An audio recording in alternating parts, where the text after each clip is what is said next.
It is no longer news that the COVID-19 pandemic has had an economic impact on many sectors and businesses. Many businesses will be forced to evolve and change strategy.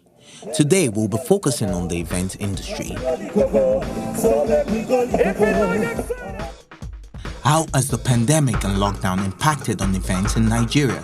From cancelled and postponed events to weddings and birthday parties. Will event planners consider going virtual? If you're an event organizer and you haven't actually learned how to use platforms like Zoom, like YouTube Live, like Facebook Live, those digital platforms, then you'll be left behind. You'll get displaced along the process. Following the lockdown order and ban on social gatherings, Nigeria foresaw its first virtual wedding. And also across the globe, such as India, Slough in the United Kingdom, and other countries amidst the lockdown. Even though it seems like a good alternative in these torrid times, how legally binding is a virtual wedding? We spoke to Sola Oyebade, a lawyer, who gives us a legal perspective.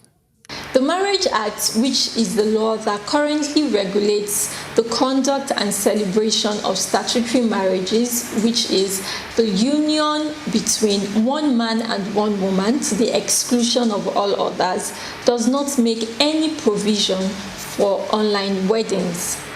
Under the Marriage Act, there are some mandatory requirements that one must fulfill before a marriage can be said to be legal, and there are also some laid down procedures that must be followed in its celebration. Now, in addressing this, I'm going to highlight the key provisions of the Marriage Act and compare it with the arrangement or the process of conducting an online wedding. Under the Act, a marriage may be celebrated at the marriage registry or a licensed place of worship. Now, this is extremely important as the Act is specific about the physical location where the marriage is celebrated, and that is why it is often stated that before you get married in a church, ensure that your church is a licensed place of worship, as not all churches are licensed to celebrate marriages. Now, couples who have explored online weddings may want to argue that the physical location is not the internet, but the physical location is their home. Well, that's interesting, but I'd like to avert their mind to Section 23 of the Marriage Act, which specifically states that no minister shall celebrate a marriage in a building that has not been licensed.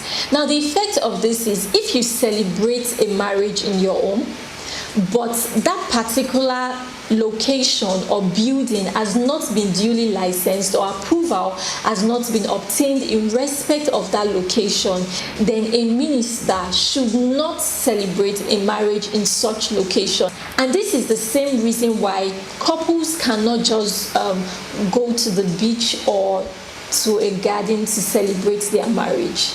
Another crucial point to note as it relates to why online wedding is not valid or recognized under the Marriage Act is the provision of the Act that stipulates that during the celebration of the marriage, the officiant or the minister must be physically present, and there must also be at least 2 witnesses physically present during the celebration of the marriage. Correctional measures that I would advise for any couple who has conducted an online wedding already is that they should go to the marriage registry and apply and follow the due process of how a marriage ought to be celebrated. My advice to people who are eager to get married or who want to explore the video conference app by getting married online is that they should seek the necessary legal advice.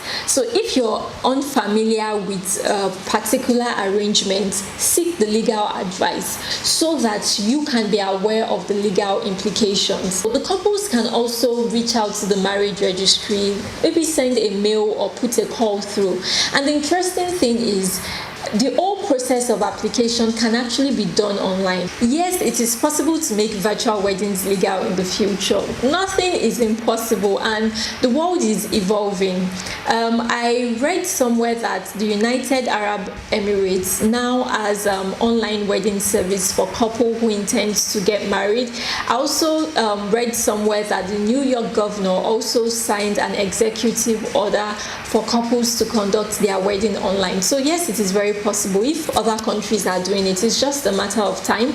Nigeria might soon explore that alternative too. We also know that the government is strict on these orders and restrictions of social gathering, as was evident in the case of Funke Akindele and husband JJC Skills. We spoke to event professionals about the future of the Nigerian event industry post-COVID-19, and here are the things they had to say. So the future of the events industry, I would say post-COVID, is first of all very, very uncertain, because we are living in a time that is actually uncertain. So the future of the events industry is dependent on many, many factors. It's dependent on how quickly a vaccine is found. It's dependent on how we can stop the spread. It's dependent on how we can ensure that we bring in a lot of health and safety to our events. It depends on how one can think of new things to do, or how well to do our events. So the future of the events industry, definitely post-COVID, is an industry that will survive, but with a lot of changes, in it. Well, for our workforce, it's going to be difficult, because if we start to move to the virtual space, we need less people. And not only do we potentially might need less people, but we need a different type of people. So for instance, now, if I'm going to do a live concert and an artist brings us on board, they're going to want us to handle all the technical aspects of it. So whereas normally I would have had a show caller, I would have had an associate producer, instead now I'm going to need a IT technician. I'm going to need an internet broadband technician. Do you understand? I'm going to need to make sure that all my cables and all my broadband and everything, what's my backup if my internet goes down? So it changes how I do it. Instead of maybe having 20 runners, I don't need 20 runners anymore. I now only need 4 or 5, because I'm not having so many people, members of the public. I'm not looking for people all over the place for my guest artists, because I'm sitting them in one place. It's most likely just an empty room or a green room, and I just bring them on stage. They're not mixing with their friends in the crowd or in the audience or disappeared off to somewhere. So it completely changes how things are done. So initially, I believe that it will be less work, or we will need less staff. But as it becomes more and more popular, things will change. People will acquire new skills, and they will come back into the industry. So choose a platform first. Pick a place. So you want to do it on YouTube, or you want to do it on Zoom, whatever it is you want to. Just pick a platform. Once you pick a platform, then try to pick a very nice name for it. Then if you're going to have a host, try to, identify who is the host and who can do this well, or who has been doing this hosting thing very well and understands how it works. Then you can now have your guests too on the side as well. On platform like Zoom, it allows you to actually build like a registration within your webinar or your event.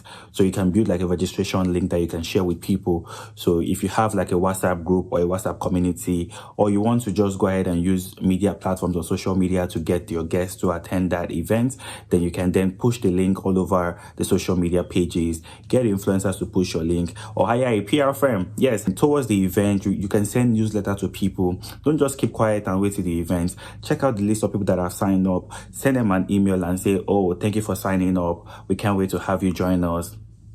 Things like that. Then 3 days to go. Oh, 3 days to go. We can't wait to join. We can't wait for you to join us. We're counting that. We're so excited, and we hope you are excited as well. 2 days to go. You do the same. 1 day to go. You can, shoot them the video of one of the speakers and say, oh, this person is so excited about this event. We can't wait to see you as well. So that they are all in tune. Then when the event day is around the corner, there's a way you can mute everybody so that, because on the Zoom platform, there's so many people people that don't mute themselves. So you have to use the mute all button and mute everybody. So if people want to speak or you have room for question, then you can then unmute people and have them raise their hands. They can even raise their hands and also use the chat bar. I think that it's very clear that social events will never be the same again.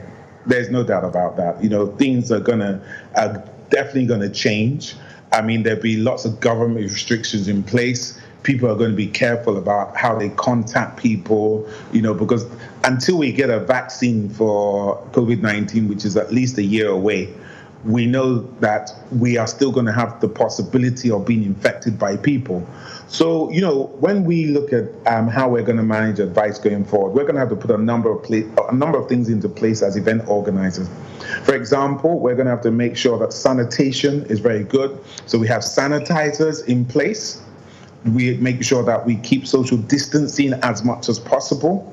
We're going to have to make sure that we do proper registration of all vendors and all guests. So in case we have to do contact tracing. And we're going to have to make sure that we actually check that those phone numbers do exist. Because as you do know, a part of the problem that the government has been happening is that people have been putting down fake or false phone numbers. So it's been very hard to track people down. We're going to have to spend more on sanitizers, possibly surgical masks available for the vendors, particularly people that are doing food and stuff like that. We're also going to have to make sure organizers and participants are actively aware of what we're going to be doing and sign up to it. So they have informed their guests in advance that we will be requiring your contact details in case of contact tracing. Whilst we do events, we're also going to need to make sure that we have a room in case we notice that somebody has been sick or may look like they have COVID, so that we can isolate them. We'll have emergency numbers on hand for things like isolation centers and stuff like that. There's so many different things that we're going to have to do in terms of managing the event. We may also have to say that we're going to restrict numbers. Even if the government doesn't do it, if we still feel that COVID-19 is still very active within Nigeria, we may have to say that we will not manage events that are more than 100 people, 500 people, whatever the number may be, that will be manageable. We will have to do all those things. Do you understand? The finances of event organizers has definitely been affected. And how? First of all, you projected, when we all came into 2020, we all had a projection for 2020, we all had a revenue, we all planned it. You planned this certain number of amount of events, or you organize this, or you do this. Definitely because of that, our revenue has been cut short.